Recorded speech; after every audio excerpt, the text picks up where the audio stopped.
주님이 부활하신 날이, 보통 유대인들은 저녁부터 계산해요. 저녁부터 그 다음날 저녁까지를 하루로 보통 치는데, 안식일, 지금으로 얘기하면 토요일이죠. 우리는 기독교인들은 주님이 부활하신 날은 안식 후 첫날이에요. 그러니까 안식한 토요일 그 다음 날이 주님이 새벽에 부활하신 날. 그래서 그 부활을 기념해서 주일에 모여서 주님을 예배하고 주님의 십자가와 부활을 기념하는 성만찬, 떡을 떼는 일들을 그때 하기 시작한 거예요. 그래서 우리 예배는 주일날. 사순절도요. 사순절은 주님의 고난의 기간을 40일 동안 기억하는데, 주일은 부활주일이기 때문에 고난주간에 포함되지 않아요. 그래서 항상 사순절은 수요일부터 시작해요. 그래서 수요일부터 시작해서 40일 동안, 주일 뺀 40일 동안 주의 고난을 묵상하는 기간을 정하죠. 정말 주님의 고난을 묵상하며 유흥도 즐기지 않는 그런 날들로 이렇게 지키죠. 그래서 오늘은 부활주일이에요. 올해 2025년 부활주일을 맞이하면서 정말 저의 마음속에 주신 기쁨이 뭐냐면, 그렇지, 주님이 죽지 않으셨지, 주님이 다시 살아하셨지, 이 사실이 다시 한번 새롭게 다가왔어요. 예수님의 부활은 뭐냐면 죽음을 이기셨다라고 하는 큰 전제가 있어요. 이 죽음은 죄의 결과거든요. 저희가 이 선악과를 먹으면 반드시 죽으리라. 죄의 결과다. 사람은 처음에 아담과 하와를 지을 때 영원히 죽지 않아요. 생명나무가 때마다 과실을 맺어요. 일하지 않아도 먹을 것이 있어요. 생명이 영원히 계속돼요. 그죠? 근데 죄로 인해서 우리에게 죽음이 다가온 거예요. 그 죽음, 그리고 이 사람이 일평생 죽음이 두려워 그 죽음의 종로로 타는 모습이 있는데, 주님은 어떻게 해요? 그 죽음을 이기셨어요. 사람이 가장 어찌할 수 없는 죽음을 이기신 분이 예수님이래요. 그래서 중요한 거예요. 굉장히 중요한. 이 시대로 돌아가면, 예수님 시대로 돌아가면, 예수님 시대에도 메시아를 수많은 사람들이 기다렸어요. 유대인들은 항상 메시아를 기다려요. 그 메시아는 어떤 메시아냐면 다윗처럼 이스라엘을 정말 멋진 나라를 만들어줄 왕을 기다린 거예요. 그러니까 구원해 주실 왕, 메시아를 기다려요. 그래서 다윗과 같이 나라가 정말 수많은 나라들과의 전쟁에서도 이기고, 특히나 이 예수님 당시에는 로마의 식민지잖아요. 그죠? 그래서 로마의 식민지니까 어떻게 해요? 정말 이 로마를 물리치고 이스라엘을 해방시켜 주실 그런 메시아를 기다렸어요. 그래서 그 기다림이 거의 끝에, 왜냐하면 아수르부터 바벨론, 페르시아, 그 다음에 로마까지 계속 이어지는 식민지 생활이었거든요. 이제 좀 끝날 만한데. 그렇죠?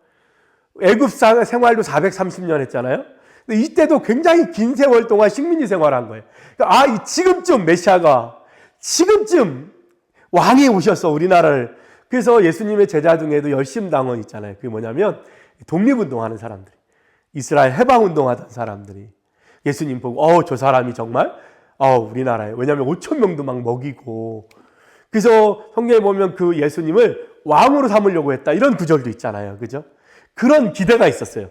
그만큼 세대가 어떻게 해요? 어두웠어요. 굉장히 어두웠어요. 원래 아침 해 뜨기 바로 전에가 가장 어둡다고 하잖아요. 가장 깊은 어둠 가운데 있을 때, 그때 예수 그리스도가 오신 거예요. 세상이 다 정말 힘들다, 어렵다, 안 된다라고 말할 그때 기다림이 간절했어요. 예수님 오셨으면 했어요. 그 기다림 속에 있었다는 거예요. 예수님이 오셨어요? 뭐 어떻게 태어났는지 아무도 모르지만 하여튼 예수님이 오병이어의 기적을 이루시고 죽은 사람도 살리시고, 막 기대가 컸단 말이에요. 그죠? 예수님이 항상 두 가지를 얘기하고 다니셨어요. 뭐냐면 첫째는 난 죽을 거다. 예수님이 왜 이 땅에 태어나셨어요? 사실은 죽으려고 태어나신 거예요.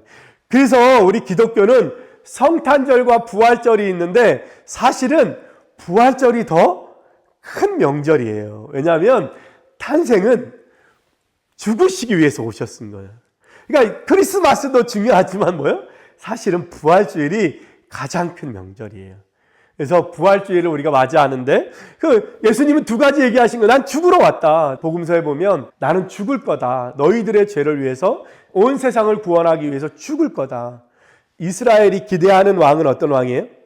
이스라엘을 살리는 거예요. 이스라엘을 일으키는 거예요. 예수님이 왕이 되시는 거예요. 근데 예수님 항상 얘기해요. 난 죽을 거다. 나는 죽을 거야. 이렇게 얘기해요. 또 한 가지 얘기인데 뭐냐면 나는 살 거다. 죽은 다음에 사흘 만에, 3일 만에 부활하십니다. 금요일 날 저녁에 십자가에 달리시고 금요일, 토요일, 그 주일을 맞이하는 3일째 되는 날 새벽에 부활하신 거. 그래서 예수님이 말씀하신 건 두 가지예요. 나는 죽을 거다. 그 다음에 나는 살 거다. 그렇죠? 제자들이 예수님이 십자가에 못 박혔을 때 굉장히 깜깜한 밤이었어요. 왜냐하면 제자들의 기대가 다 무너졌거든요. 예수님이 왕이 돼서 하물며 요한과 그의 형제는 어머니까지 동원해서 예수님 왕이 되면 우리 아들 왼쪽에 하나는 오른쪽에 앉혀주세요. 그러니까 그런 기대가 있었던 거예요. 예수님에 대해서. 왜냐하면 능력이 많으시거든요. 왕이 될 줄 알았어요. 그래서 제발. 근데 제자들이 예수님이 끌려가실 때 어떻게 했어요? 배반하고 도망가고 아무도 주변에 남지 않았어요. 하물며 베드로는 뭐라 그랬어요? 예수님이 죽는 데까지 난 따라갈 거다. 난 예수님 절대 버리지 않을 거예요. 근데 어떻게 했어요? 3번이나 강력하게 저주하며 부인하여 말하되 나는 예수를 모른다 이렇게 하잖아요. 왜 그랬어요? 절망이었어요. 예수님이 왕인 줄 알았어요. 근데 보니까 예수님은 어떻게 해요? 그냥 포로처럼 죄인처럼 끌려가는 모습으로 죽으러 가시는 거예요. 그러니까 제자들이 두려운 거예요. 우리가 기대하던 예수님은 이게 아닌데, 그죠? 눈앞에 보이는 예수님 어떻게 해요? 너무나 힘없이 끌려가는 거예요. 아무것도 할 수 없는, 하물며 십자가에 매달려 있을 때 네가 거기서 내려오면 내가 믿을게. 내려와봐. 이렇게 얘기하잖아요. 그죠? 그런 절망이. 제자들이 기대하던 예수님과 예수님의 현실은 달랐다는 거예요. 예수님이 로마를 물리치고 예수님이 이스라엘을 해방해 줄 줄 알았어요. 그런데 보니까 어떻게 해요? 너무나 나약하게 끌려가는, 나약하게 예수님이 잡히는, 그걸 자꾸 죽는다고 하고, 그죠? 그랬어요. 그래서 가룟 유다가 어떻게 해요? 실망하는 거예요, 실망. 이 사람을 기대할 수 없구나. 그러면 나의 유익을 취하자. 그러면서 은삼십의 예수님을 어디에 있는지를 알려주죠. 병사들에게. 그런 역할을 하는 거예요. 왜 그러냐면 예수님께 실망했기 때문이에요. 기대한 것과 달랐기 때문에 그래요. 예수님은 원래 왕처럼 멋있어야 되는데, 그리고 막 즉위식도 하고 막 이렇게 할 줄 알았는데 너무 힘없이, 또 그런 거하고는 전혀 관심도 없는 거예요. 그런 데서 실망한 거예요. 베드로나 요한이나 제자들도 마찬가지 아니었겠어요? 그죠? 예수님이 잡혀가는 모습을 보고 예수님도 별게 아니구나 두려워진 거예요. 우리가 죽을 수도 있구나, 우리도 같이. 그래서 다 도망간 거예요. 그런 상황인 거예요.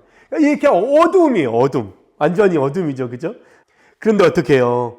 부활의 아침이 있었던 거예요. 참 재밌는 게 있어요. 이 부활주일, 부활의 현장을 제일 먼저 베드로가 봐야 맞잖아요, 그죠? 수제자니까. 아니면 넘버 3, 베드로, 요한, 야고보, 이 3사람은 특별히 데리고 다녔었거든요. 더 가까이. 변화산에도 데리고 가고요.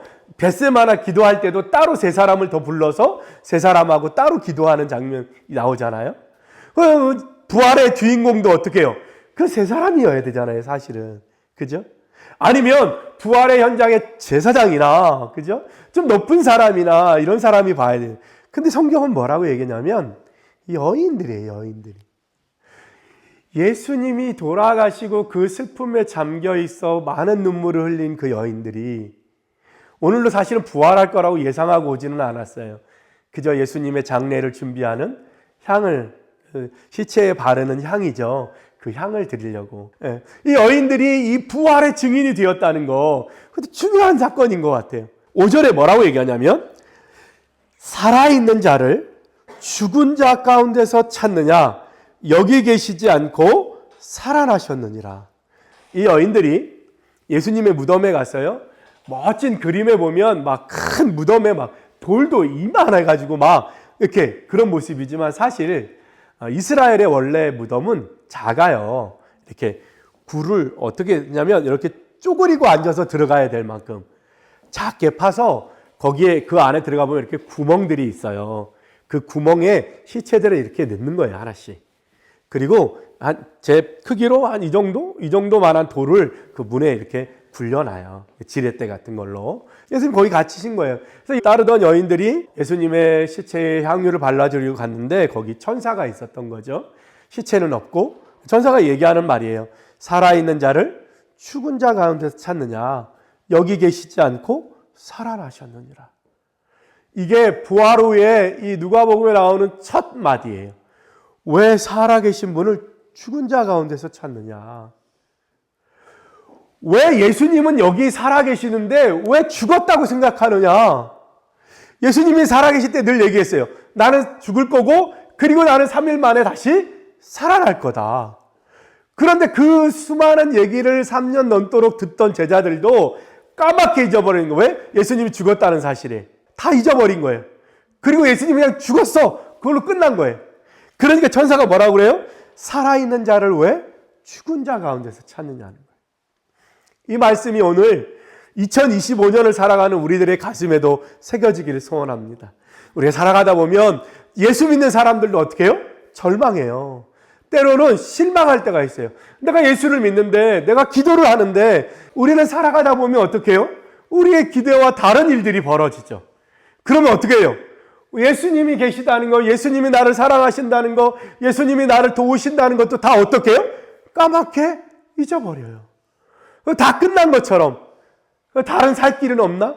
다른 데서 구할 방법은 없나? 이러고 우리는 찾게 된다는 거예요. 왜 산 자를 죽은 자 가운데서 찾느냐? 우리의 삶에도 이 제자들뿐만 아니라 우리도 마찬가지라는 거예요. 우리도 살아가보다 보면 끝났어. 절망이야. 얘가 어떡해. 근데 오늘 얘기하는 거예요. 예수님은 살아계시다는 거예요. 예수님은 오늘도 살아계시다는 거예요. 그런데 너희들은 왜 죽은 예수를 찾냐는 거예요. 우리 예수를 믿는데 우리가 삶을 살아가는데 우리가 그런 모습이라는 거예요. 예수님을 잘 따라가는 것 같다가도 우리가 생각하는 것과 다르면, 상황이 다르게 나타나면 아이고야, 사람의 방법을 찾는 거예요. 예수님을 따르던 사람들도 상황 앞에서 어떻게 해요? 무너지는 거예요. 다 끝난 것 같은 거예요. 이 시대에는 여기저기 죽음의 소리들이 들려요. 여기도 죽겠다, 여기도 죽겠다, 다 죽겠다는 거예요. 건물 갖고 있는 분도 임대가 안 돼서 죽겠다 그러고, 임대하는 사람들은 월세가 안 나와서 죽겠다 그러고, 장사하는 사람은 장사가 안 돼서, 일하는 사람은 일거리가 없어서 다 죽겠다는 거예요. 그죠? 국어를 잘하는 애는 영어를 못해서, 영어를 잘하는 애는 수학을 못해서 다 죽겠다는 거예요. 죽음의 언어들이 가득한 이 땅에. 그죠? 오늘 2025년 부활의 빛이 비추길 소원합니다. 우리 예수님 얘기하는 거예요. 왜 살아있는 자를 죽은 자 가운데서 찾느냐? 우리 예수님이 계신데 왜 이 절망 가운데서, 왜 이 죽음 가운데 머물러 있냐고 주님은 말씀하시는 거예요. 왜 안 되는 것 바라보고 안 된다라고, 끝났다고 그렇게 여기냐는 거예요. 주님은 그렇지 않다는 거예요. 그죠? 그 얘기 하시는 거예요. 이 부활이 우리 이 모든 인류의 모든 종교 가운데 죽었다 살아난 종교는 없어요. 죽음으로 끝나요. 근데 유일하게 기독교만이 어떻게 해요? 죽었다가 다시 살아나는 역사가 기록됐어요. 다시 살았대요. 죽지 않는데요. 영원히 죽지 않는, 영원한 사망이 머무르지 않는 게 우리 기독교라는 거예요. 이 부활은 그래서 중요한 거예요. 고통을 당할 수 있어요. 나라와 민족을 위해서 고문도 당하고 죽임도 당할 수 있어요. 다 똑같이 할 수 있어요. 그러나 뭐요? 죽었다가 살아날 수는 없어요. 우리 주님은 어떻게 해요? 죽음에서도 그 죽음을 이기고 살아나셨다는 거예요. 그것을 믿는 우리는 어떻게 해요? 어떠한 순간에도 좌절하면 안 돼요. 어떠한 순간에도 절망하면 안 돼요. 어떠한 순간에도 포기하면 안 돼요. 그래서 위르겐 몰트만이라고 하는 독일 신학자가 쓴 책인데 그게 뭐냐면 희망의 신학이에요. 절망은 곧 불신앙이라는 거예요. 그래서 우리 기독교는 항상 희망의 종교라는 거예요. 왜? 종말론. 끝에 가서 무슨 일이 있느냐? 영원한 삶이 있다. 그렇다면 우리 그리스도인들의 삶은 희망이고 기쁨일 수밖에 없다. 왜? 예수님이 죽음을 이기셨기 때문에. 왜 산자를 죽은 자 가운데서 찾냐는 거예요. 예수님은 살아있는 분이라는 거예요. 죽지 않으셨다는 거예요. 근데 우리는 어떻게 해요? 마치 예수님이 죽은 것처럼 믿음의 삶을 살고 있잖아요. 예수님은 마치 죽어서 없어진 분처럼 우리는 좌절하고 있는 거예요. 그렇지 않아요. 주님은 살아계신 거예요. 할렐루야. 살아계세요. 여러분이 믿는 예수님은 지금도 살아서 여러분 가운데 역사하신다고요. 그러니까 우리는 어떻게 해요? 좌절, 포기? 아니요. 그렇지 않아요. 인생은 어떻게 해요? 끝까지 가봐야 하는 거예요. 지금 평가 아니요. 나중에 어떻게 될지 아무도 모르는 거예요. 그렇죠? 그래서 우리는 어떻게 해요? 항상 희망을 품고 사는 거예요. 그래서 항상 우리는 어떻게 해요? 희망의 사람들인 거예요. 왜? 예수님이 부활하셨기 때문에. 산자를 왜? 죽은 자 가운데서 찾느냐. 여러분 절망할 필요가 없어요. 절망해서는 안 돼요. 절망은 불신앙이에요. 그죠?